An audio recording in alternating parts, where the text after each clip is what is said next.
Yo estoy consciente, seguro y convencido, quiero dejar eso claro, de que la fe viene por el oír, que para creer no es necesario ver. Pero también creo que muchos de nosotros somos visuales y el ver nos ayuda a entender. El poder explicar cosas de manera visual nos ayuda a procesar principios de una manera mucho más fácil. Y es por esa razón que yo les recomiendo, en este viaje que nosotros estamos haciendo, en el Evangelio según Marcos, leyendo, estudiando y viendo la vida del Rey Jesús, que si usted tiene la oportunidad, usted vea la serie de Chosen. Y si usted no sabe cómo ver esa serie, al final se acerca a mí, yo le bajo el app en su teléfono, o hacemos lo que sea para que pueda ver la serie. ¿Por qué? Porque yo creo que ellos han hecho un gran trabajo, un esfuerzo gigantesco en poder ayudar al lector, aquel que ha leído la vida, el ministerio de Jesús, los evangelios, a poder ver a Jesús como estamos aprendiendo los miércoles, como alguien que es manso, que es humilde, que es compasivo, alguien que disfruta y se goza de estar con aquellos que están en pecado y perdidos y que tienen hambre de Él. Pero también nos ayuda a ver los rostros, el lenguaje corporal, la manera que reaccionan, no solamente sus discípulos, sino también la gente con la que Jesús tiene encuentros, como nosotros vemos en los evangelios. ¿Por qué yo le digo esto? Porque desde que iniciamos el capítulo 6, hemos estado viendo que Jesús está llegando a lugares, está ministrando, está haciendo ministerio, valga la redundancia, y una y otra vez la reacción desde los más cercanos hasta los que por primera vez lo ven o escuchan de Él, es contraria. No reconocen que Jesús es el Hijo de Dios, el Dios encarnado. A inicio del capítulo 6, nosotros vimos a Jesús llegando a casa, a Nazaret. Y se supone que la gente más cercana a Él, sus familiares, la gente con quien Él creció, lo vieron crecer. Al escucharlo pudieran distinguir quién era Él. Pero desafortunadamente eso no sucedió. Más adelante Él envía a sus discípulos, aquellos que había reclutado y les había explicado para qué los había reclutado, los envía a hacer lo mismo y ellos regresan sorprendidos y maravillados contándole a Jesús lo que había sucedido, como si Jesús no supiese lo que ellos habían hecho, dando a entender que no sabían ni habían entendido quién era Jesús. La fama de Jesús por esos hechos llega al rey Herodes. Y Herodes se rasca la cabeza pensando, ¿quién es este hombre? ¿Será la reencarnación de Juan el Bautista quien yo mandé a asesinar? ¿O será el profeta Elías u otro profeta? Demostrando que tampoco sabía quién era Jesús. Y la semana pasada, en un magistral sermón, el pastor Suso nos llevó por el evento que está registrado en todos los evangelios, de la alimentación de sobre 15,000 personas. Jesús vio a aquellos como ovejas sin pastor, pero los discípulos dijeron, ya es tarde, hay mucha gente, es imposible darle de comer, envíalos. Y Jesús dijo, ¿cuánto tenemos? 5 panes, 2 peces, no te preocupes, yo los voy a alimentar a todos. Y como para hacer justicia, como dijo el pastor Suso, la premisa que ellos establecieron de que era imposible, era real. Pero perdían de perspectiva quién estaba en medio de ellos. Aquel que hizo lo imposible con la hija de Jairo, aquel que hizo lo imposible con la mujer de flujo de sangre, aquel que ha hecho milagros y sanidades una y otra vez. Siempre que hay una adversidad, le es posible cambiar lo que está al frente de ellos, pero ellos no lo vieron. Y yo quisiera darle mejores noticias. Pero el capítulo 6 cierra en esta mañana de la misma manera. Jesús sigue mostrando quién es Él y los que están cerca de Él siguen sin poder entender quién es Él. Así que yo, sin más preámbulo, yo te pido que vayas a tu Biblia, al Evangelio según Marcos, capítulo 6. Y vamos a leer del versículo 45 al versículo 56. Y vamos a poder ver en esta mañana el poder del Rey sobre la naturaleza. El poder del Rey sobre la naturaleza. Marcos capítulo 6, versículo 45 al versículo 56. Cuando estén ahí me dicen amén. Dice la santa, poderosa palabra de nuestro Dios. Leemos, oramos y comenzamos a trabajar. Enseguida hizo que sus discípulos subieran a la barca y fueran delante de él, al otro lado, a Betsaida, mientras él despedía a la multitud. Y después de despedirse de ellos, se fue al monte a orar. Al anochecer, la barca estaba en medio del mar, y él estaba solo en tierra. Y al verlos, subraye eso, y al verlos remar fatigados, porque el viento les era contrario, como a la cuarta vigilia de la noche, fue hacia ellos andando sobre el mar, y quería pasarles de largo. Pero cuando ellos le vieron andando sobre el mar, pensaron que era un fantasma, y circula esa expresión, y se pusieron a gritar. Porque todos le vieron y se turbaron.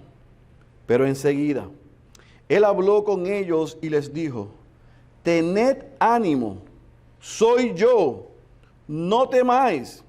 Y subió con ellos a la barca, y el viento se calmó. Y ellos estaban asombrados en gran manera, porque no habían entendido lo de los panes, sino que, subraya esa expresión, su mente estaba embotada.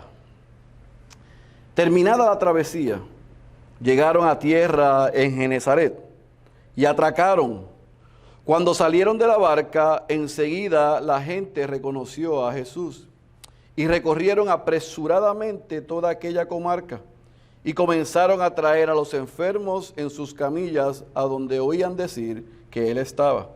Y donde quiera que él entraba, en aldeas, ciudades o campos, ponían a los enfermos en las plazas y les rogaban que les permitiera tocar siquiera el borde de su manto. Y todos los que lo tocaban quedaban curados. Vamos a orar. Padre, te rogamos en esta preciosa mañana que tu Espíritu predique un mejor sermón del que yo soy capaz en la vida y en los corazones de esta tu iglesia. Que a través de estos 11 versículos nosotros podamos ser desafiados, pero también animados a confiar al Rey que tiene poder sobre todo y todos. Esa es nuestra oración en el nombre de Jesús. Amén, amén, amén. ¿Qué vamos a ver? Vamos a ver del versículo 45 al versículo 52, a Jesús andando sobre el mar. Y vamos a ver del versículo 53 al versículo 56, a Jesús sanando a muchos. Este relato que nosotros acabamos de leer, tanto Mateo como Juan lo describen. Y yo quiero que usted anote ahí en su bosquejo estos versículos, porque me gustaría que lo leyeran más adelante. En Mateo capítulo 14, versículo 22 al 33, usted va a ver el relato que da Mateo sobre estos dos sucesos. Y Juan capítulo 6, versículos 16 al versículo 21. Ahora, yo quiero que usted se ubique por un momento. Varias veces el pastor Suso y yo le hemos dicho que estos acontecimientos se están dando alrededor del mar de Galilea. Cada una de las cosas que han sucedido pasan alrededor del mar de Galilea, entre ciudades en el mar, cercano al mar de Galilea. Así que Jesús está en constante movimiento. Fíjese que Marcos vuelve a utilizar enseguida, cambio de escenario. Jesús acaba de terminar de dar de alimentos a sobre 15,000 a 20,000 personas. Y enseguida dice Marcos que después de hacer ese milagro increíble, Él envía a sus discípulos, escuche bien, de Betsaida a Betsaida. Ellos estaban en Betsaida y los envía a Betsaida. ¿Cómo así? Ellos estaban en Betsaida de Julia y los envía a Betsaida de Galilea. Así se llamaban esas dos ciudades en la zona. Y es interesante porque Jesús les dice, vayan al frente y nos vemos en Betsaida. No, pastor, eso no lo dice, eso no es lo que dice. Lo que dice Marcos es, lea bien, esos después bueno no le sirven. Mire lo que dice. Enseguida hizo que sus discípulos subieran a la barca y fueran delante de él, al otro lado a Betsaida. Claro, Marcos nos está narrando que Jesús le dio unas instrucciones a ellos y les prometió, les garantizó, móntense y nos vemos al otro lado. Nos vamos a ver allá. No olvide eso. ¿Estamos claros? Les dijo, vayan delante de mí en lo que yo despido a la multitud. Y dice la parte baja del versículo 45 que entonces él despide a la multitud para que regresen a la casa. ¿Por qué esto es importante? Porque en Juan capítulo 6 nos da un pedazo de información que es sumamente importante. Por eso fue que le dije que leyeran estos dos relatos paralelos porque se complementan. Juan capítulo 6 dice que las multitudes querían tomar a Jesús para hacerlo rey. Así que Jesús ya sabía, no se olvide, omnisciente, omnipresente, omnipotente, Dios encarnado, cuál era el deseo de sus corazones. Así que antes de que ellos hicieran lo que querían hacer, Jesús los despide. Despide a la multitud y esto es lo que llama mi atención. Acaba de alimentar a casi a 20,000 personas con 5 panes y 2 peces. Si estuviese en tiempos modernos, hubiera salido inmediatamente en Facebook con las gafas y el micrófono. ¡Wow! ¡Qué clase de hombre! Una fanfarria, una publicidad, un llamar la atención. Eso era lo lógico, la celebración después del milagro, ¿sí o no? Y yo le voy a probar eso. Pero eso no es lo que hace Jesús. Jesús nuevamente, después de estar un día intenso, ministrando, dando, agotado, sirviendo a aquellas ovejas, está cansado y le es necesario apartarse, ¿a qué? A orar. En vez de celebrar, en vez de ir con ellos hacia el otro lado, ¡wow! Sobraron tantas canastas. Oye, Jesús, pero increíble. Jesús dice, vayan, yo necesito en mi humanidad conectarme con el Padre. Y se va al monte a orar. ¿Está conmigo?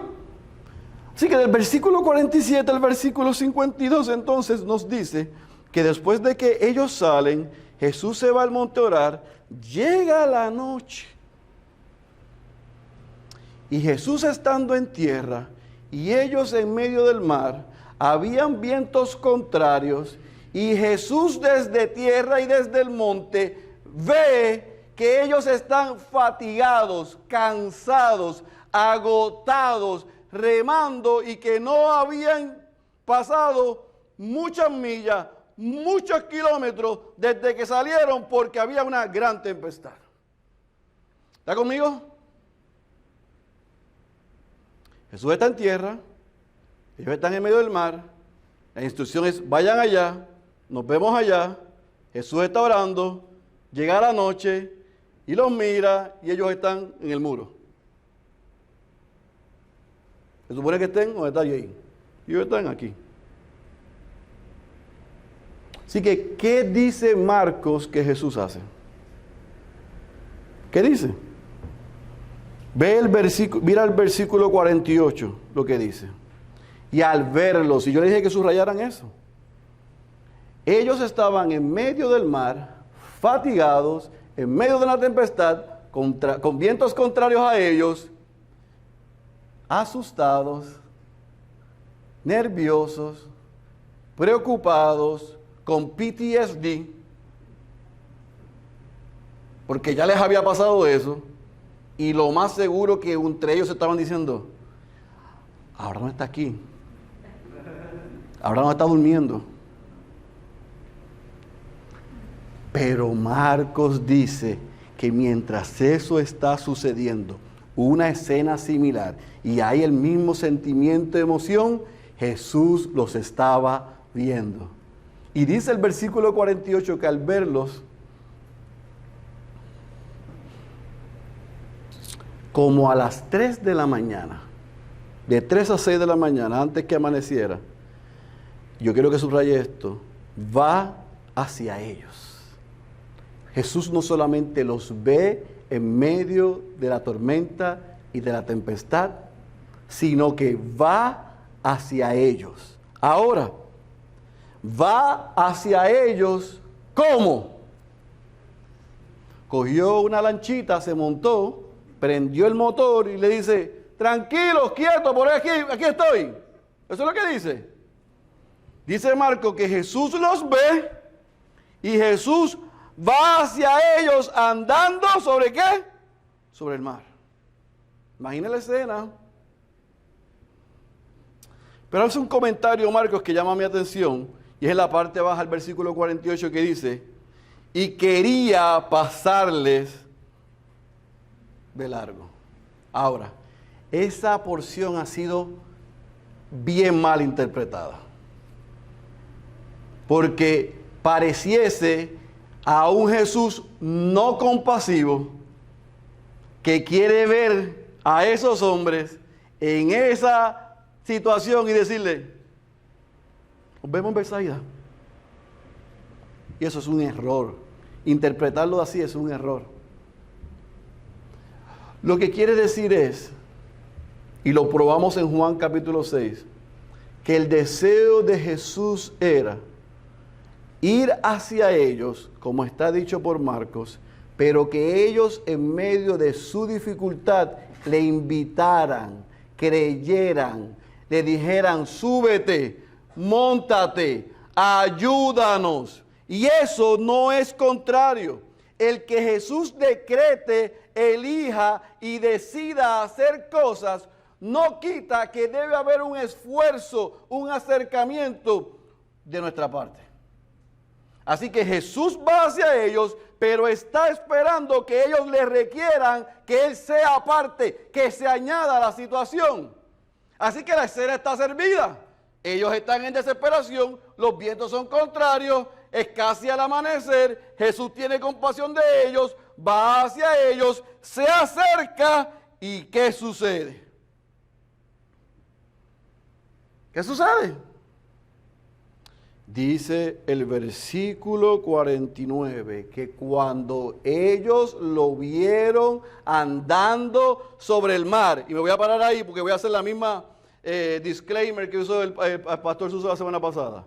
La lógica dice que nadie camina sobre el mar, ¿verdad?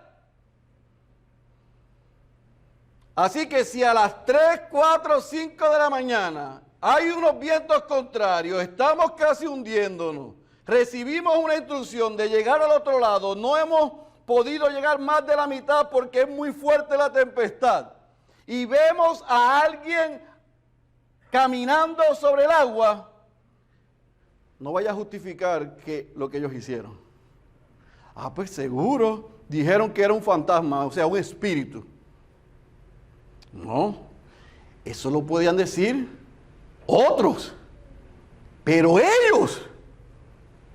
Pero si no acaban de ver que dio comida a 15,000 a 20,000 personas con 5 panes y 2 peces. No acababan de ver hace unos días que había resucitado a la hija de Jairo, sanado a la mujer del flujo de sangre, sacado demonios, sanado enfermos. ¿No habían sido ellos mismos producto de un envío con la autoridad y el poder de ellos para ir a sanar y hacer milagros, ellos no eran recipientes de milagros y evidencia de que Jesús era capaz de hacer eso, ¿sí o no? ¿Y por qué se asustaron? No es que se asustaron. Es que gritaron. Imagínense 12 hombres gritando de la manera que pareciese que gritaron. Gritaron mostrando un pánico,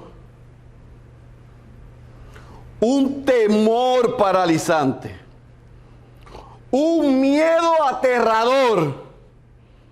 Ellos gritaron, chillaron. Yo no voy a hacer el grito porque después Jay lo usa para un meme para mí.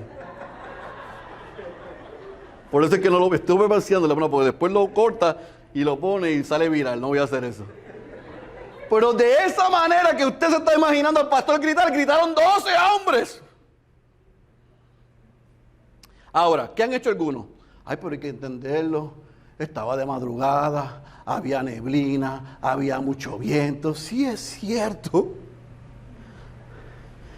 Pero el Dios encarnado, el Maestro, el Mesías, el Cristo, el Salvador del mundo, estaba caminando hacia ellos, por encima, andando por encima del mar para salvarlos.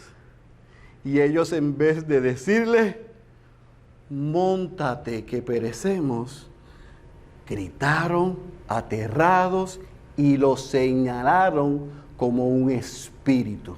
Así que no solamente era Herodes los que tenían ideas erradas y raras, todavía los discípulos a esta altura salía de su, como nos pasa a nosotros, de nuestro closet, ideas raras.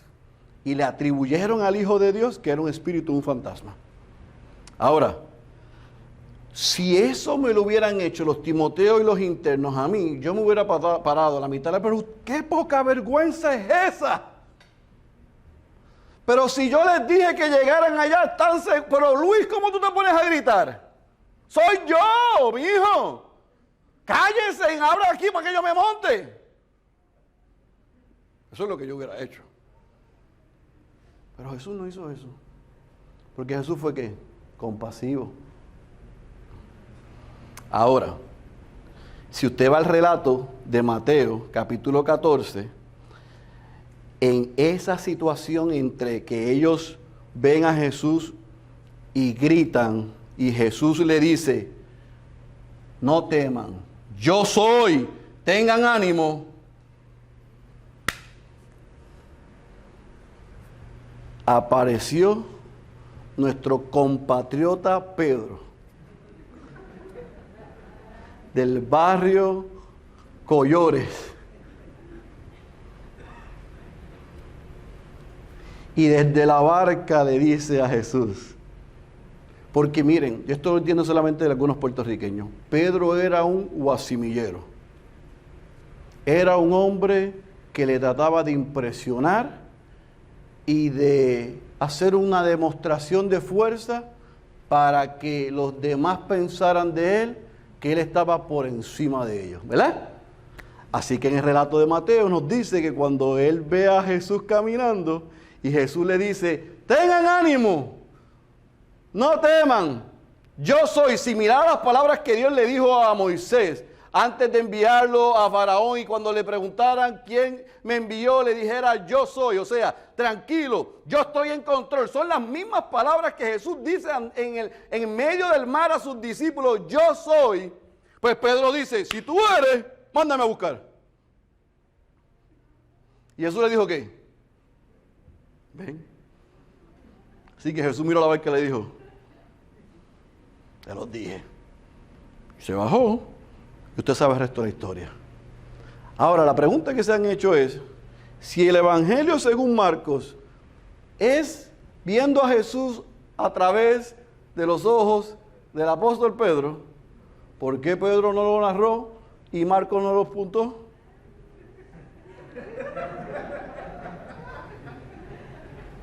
Los diplomáticos piensan que Pedro no quería apuntar a sí mismo para decir, no, tú sabes, vamos a omitir esa parte para que no se vea, tú sabes, que yo también caminé sobre el mar como nuestro Señor.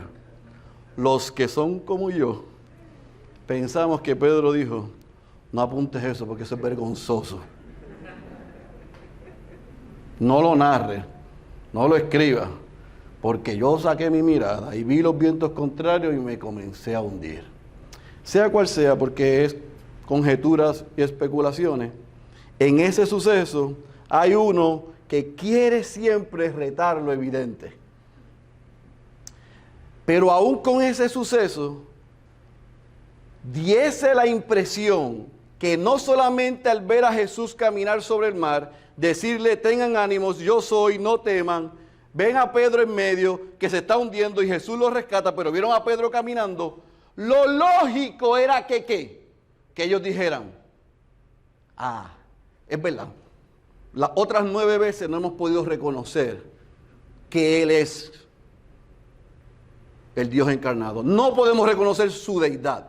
No podemos notar que Él es Dios, es verdad. Pero ahora sí. Eso es lo que yo esperaría. ¿Usted no? ¿Pero qué dice el versículo 52? Que no habían entendido todavía lo de los panes porque su mente estaba, ¿qué dice? Embotada. Yo quiero que coloque ahí en su Biblia esta expresión. Sus corazones estaban endurecidos. Sus corazones estaban endurecidos. Sus corazones estaban endurecidos. Ahora, cuando Marcos dice que su cabeza, su mente estaba embotada, cuando definimos que sus corazones están endurecidos, cuando los 3 evangelistas nos presentan lo sucedido, no podemos comparar la actitud de los discípulos con la de los religiosos, que vamos a ver la semana que viene. No podemos ver la actitud de ellos con la de Herodes. No podemos comparar la actitud de los discípulos con los paganos. ¿Por qué?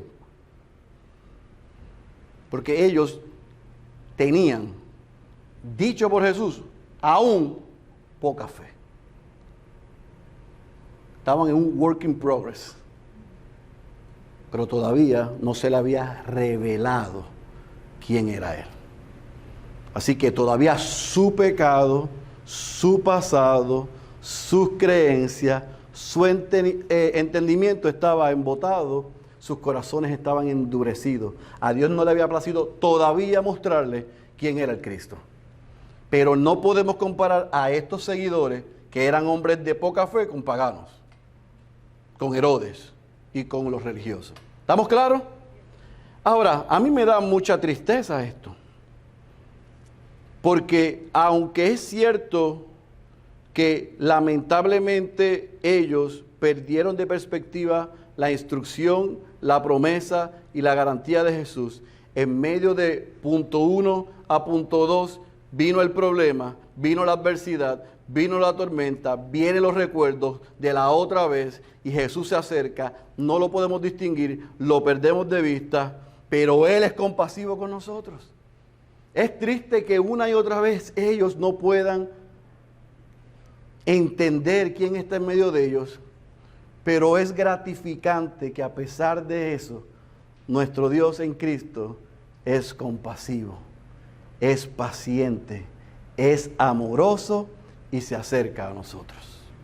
Así que el milagro que Jesús hace delante de ellos pudiese parecer que a gente como usted y yo nos puede colmar la paciencia, pero a Jesús no.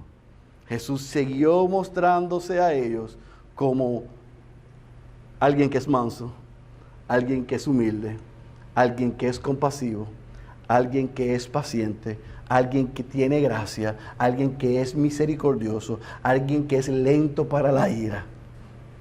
Ese es el Jesús que estaba en medio de ellos y es el Jesús que está en medio de nosotros. Pero Marcos no deja el relato ahí, porque como vieron en el mapa ahorita, ellos tenían que llegar de Betsaida a Betsaida. Jesús le dijo, nos vemos en Betsaida. Pero el versículo 53 nos dice que ellos zarpan, que continúan y llegan ¿a dónde? ¿Llegaron a Betsaida de Galilea? ¿A dónde llegaron? A Genezaret.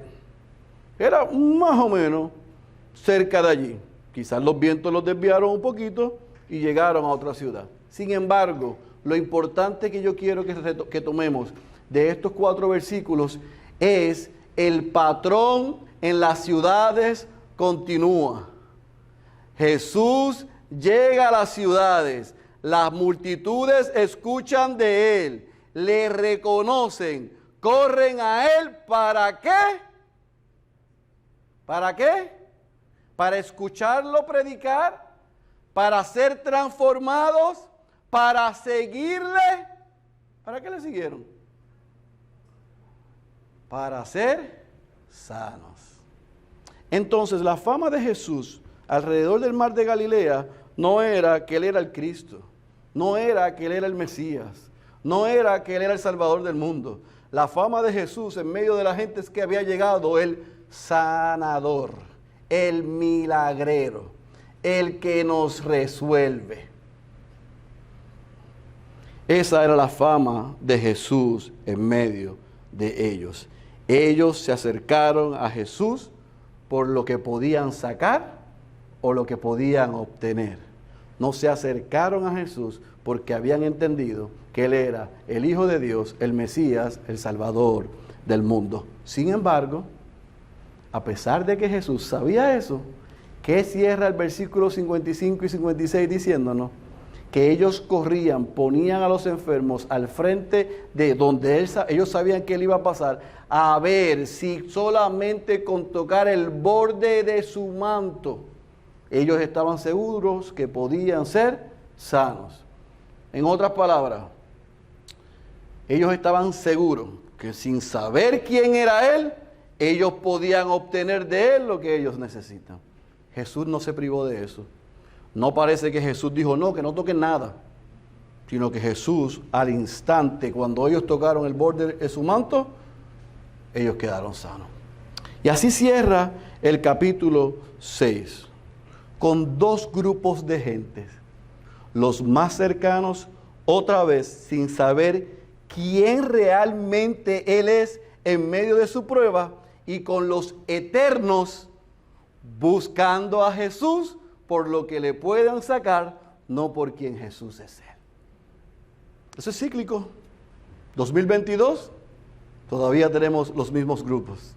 Los que siguen a Jesús por intereses y cuando son sanos, resueltos, todo, se alejan de Él.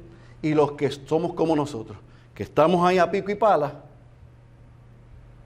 y de vez en cuando y de cuando en vez, se nos olvida quién es Él. Y a ambos grupos, Él le muestra y le extiende misericordia.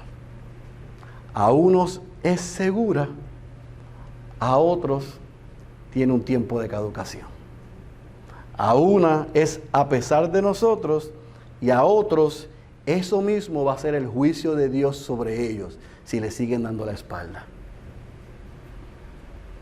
Así que la pregunta sería hoy, ¿qué nosotros podemos obtener de esto? Porque hemos visto en el capítulo 6 a un rey que es soberano, que está por encima y que tiene poder sobre todo y sobre todos. El mismo Jesús que alimentó a 15,000 personas, el mismo Jesús que andó sobre el mar, el mismo Jesús que calma los vientos, el mismo Jesús que sana enfermos instantáneamente, es el mismo Jesús que está en medio nuestro. La pregunta es, ¿qué podemos aprender nosotros en esta mañana o tarde ya? ¿Qué podemos aprender del suceso de la segunda vez de los discípulos en la barca? ¿Qué podemos aprender? Número 1, podemos y debemos aprender que si Jesús hace una promesa, usted y yo como hijos e hijas de Dios podemos estar seguros y tranquilos que Él la va a cumplir.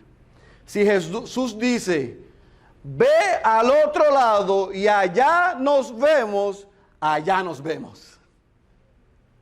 ¿Lo entendió?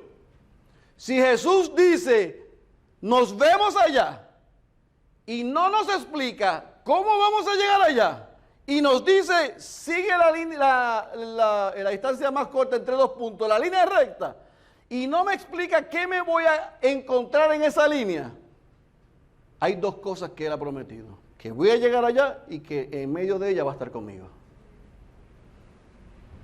¿Cómo yo sé eso? Porque número 2, usted y yo podemos estar seguros y confiados que el Señor ve nuestros problemas como vio el de los discípulos. A mí me llama la atención la escena, porque ellos salieron, zarparon, Jesús se quedó en tierra, estaba solo, subió al monte, pero desde el monte los vio. Y es interesante porque Marcos nos dice, igual que Mateo y Juan, que Jesús se fue a orar.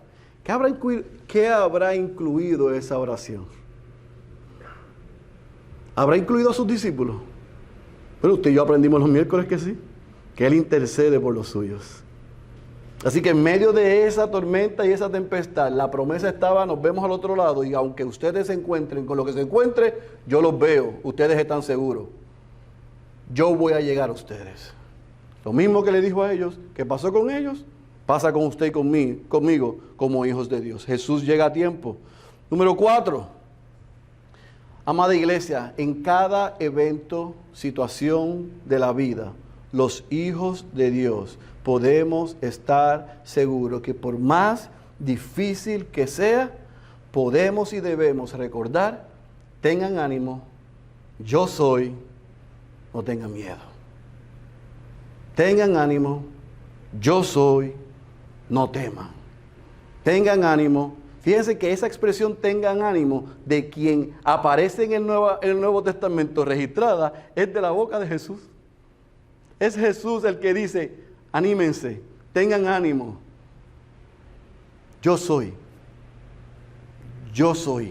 no teman, ustedes están seguros. Pero es que tú no estás viendo lo que yo estoy viendo. No, yo estoy viendo lo que tú no ves. Esa es la diferencia. Que tú ves lo que tú ves, pero tú no ves lo que yo veo. Y en vez de nosotros enfocarnos en lo que nosotros vemos, debemos enfocarnos en lo que Él ve. Esa es la diferencia. Jesús dice, tengan ánimo, soy yo, no teman. Ahora, esas 4 verdades y esas 4 promesas son únicas y exclusivamente para aquellos que son sus discípulos. Por lo tanto, tenga cuidado, amigo, amiga, que está aquí, que solamente usted vea a Jesús como un milagrero o como un sanador y no lo vea como un Señor. ¿Cuál es la razón por la que tú te acercas a Jesús? ¿Para que cambie tu situación o para que transforme tu vida? ¿Para que ponga un parcho o para que nazcas de nuevo? Cuidado, porque muchos siguieron a Jesús por las razones equivocadas. Los que seguimos a Jesús porque hemos nacido de nuevo, estamos seguros en sus promesas, estamos confiados que Él ve nuestros problemas, estamos tranquilos y confiados, seguros y expectantes de que Él llegará a tiempo, y confiamos que en cada evento difícil en nuestra vida, las palabras de Jesús a sus discípulos son las mismas para nosotros. Tengan ánimo, yo soy, no teman.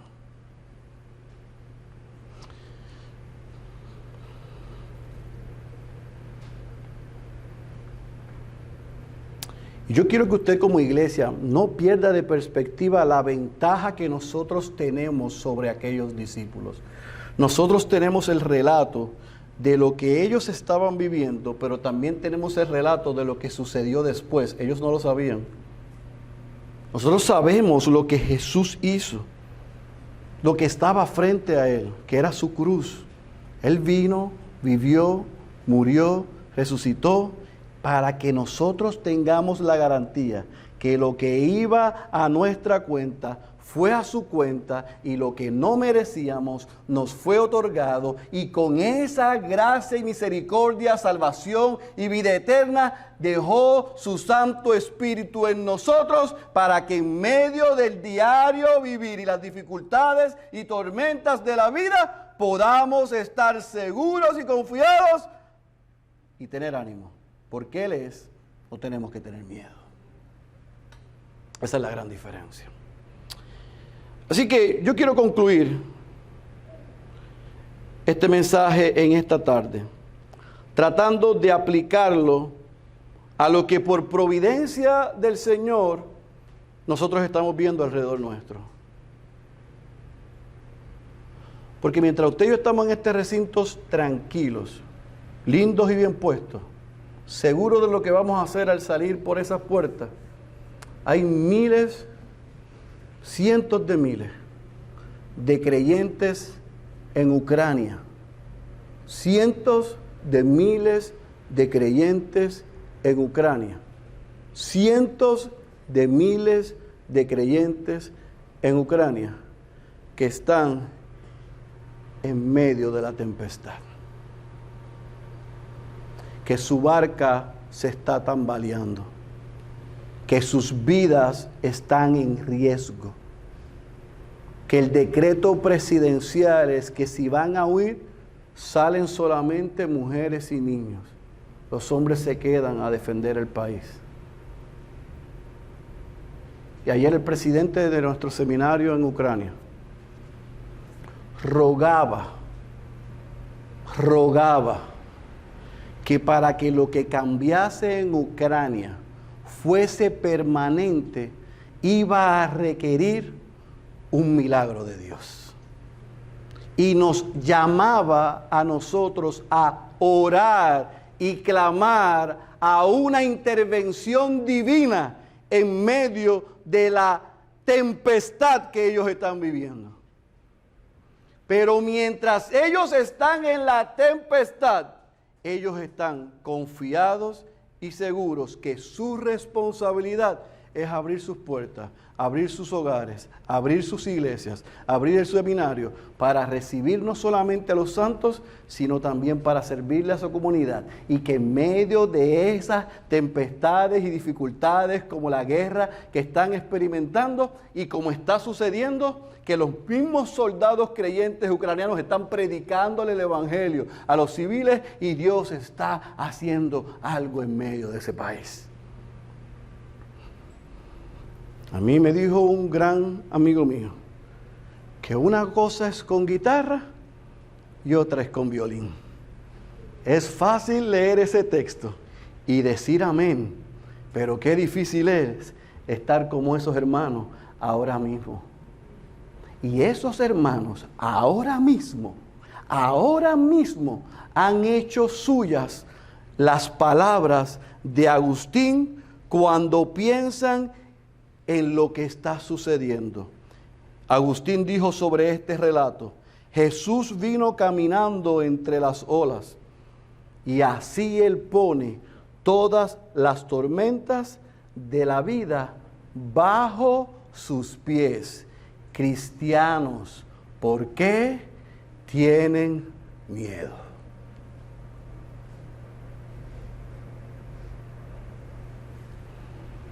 ¿Y cómo yo sé